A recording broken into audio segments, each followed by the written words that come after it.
Hey guys, so as you may have noticed, I am not here. If you haven't noticed that, we might need to talk about a few things. So this was not planned. I'm homesick. I'm not homesick. I'm home with a sick child. So I got to do my mom duty today. But before I did my mom duty, I came in and did my school duties, my teacher duties. So if you're laughing because I just said duties like 3 times, just keep it down. So anyway, I'm going to go over a few expectations that I have for today, but also I'm going to teach you your math lesson. So first, please treat whoever's in the room, whether it's a substitute or a fellow teacher that's just filling in for me, please treat them with the utmost respect. Go above and beyond what you would even do for me, because that in turn will help me. They're helping me out by covering my room and watching you guys, so help me out by making their day a little bit easier. Math is completely on the agenda. You have a whole pathway, and I filled it with a few science breaks to hopefully break that up for you, and that you'll enjoy that. There's some videos, there's some games, there's an activity. So that's for you. And then I think everything else, like if you have huge questions or things that just are really you can't understand, you can't get an answer for, you've checked with 2 friends and they can't help you out, save for me tomorrow and we'll get it all back into place on Friday. All right, so let's get into math. So today, I actually skipped 5.6.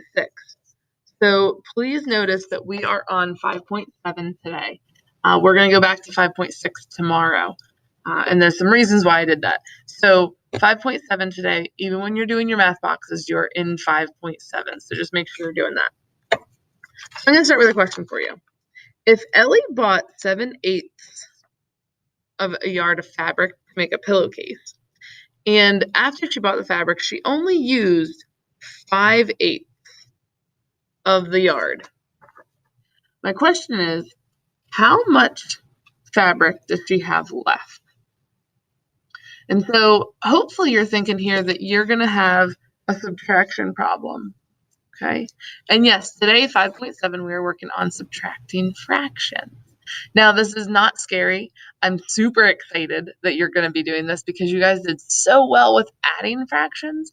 I'm just pumped that I'm leaving like the easiest thing for a substitute because you guys don't need my help on this. You're going to be excellent. Many of you told me yesterday you can't do anything with fractions right now, adding and subtracting, if you don't have a common denominator, which is exactly right. And not only that, today I'm giving you everything with common denominators so you don't have to worry about converting them like we did yesterday. Everything is going to have the same denominator, just like this question in front of you. So 7/8 minus 5/8.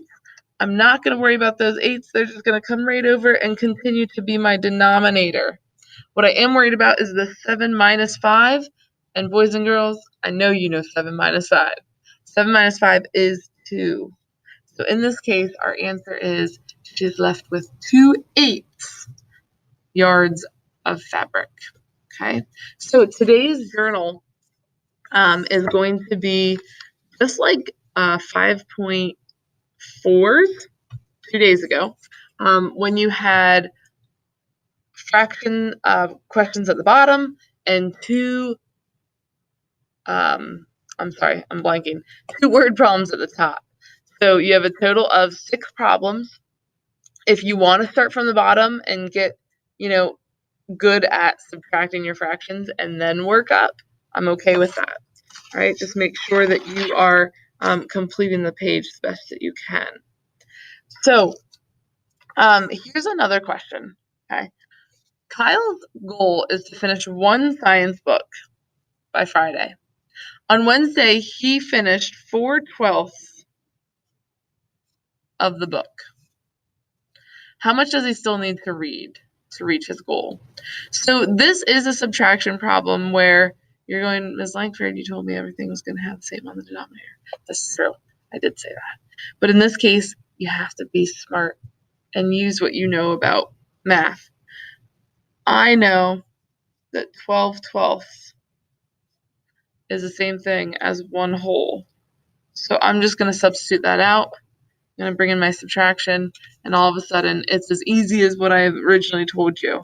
I keep my denominator. I do my 12 minus 4. And now I know that my answer is 8/12. So he has 8/12 of the book left to read. Okay. I really don't think that you're going to have a lot of trouble with this. I'm really excited to see what you guys are able to do.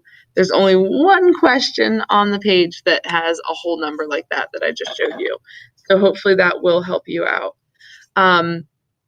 Use your resources. If there's a friend that can coach you, I had a couple kids coaching yesterday.